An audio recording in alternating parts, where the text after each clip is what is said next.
আমাদের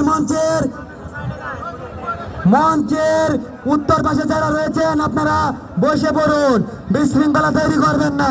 অনেক সুন্দর খেলা আমরা উপভোগ করছি, দুজন প্রতিযোগীর মাঝে আমরা খেলা উপভোগ করছি। এক নয়, আজকের খেলার আমাদের যে প্রথম পুরস্কার বিশাল বড় সার, সেই সারের একজন প্রতিযোগী আমাদের রয়েছে আনোয়ার মালের সাথে খেলার জন্য আরেকজন প্রতিযোগী যে খেলতে ইচ্ছুক তাড়াতাড়ি চলে আসুন। আনোয়ার মাল যদি না খেলেন তাহলে উনি বিনা প্রতিযোগিতায় বিজয়ী ঘোষণা হবে।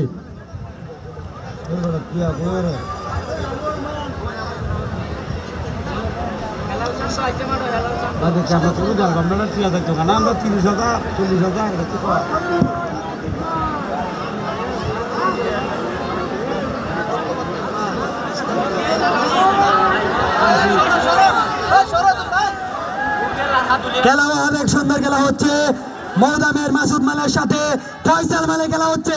ফয়সাল মাল খেলা হয়ে গেছে, মাসুদ মাল জিতে গেছে।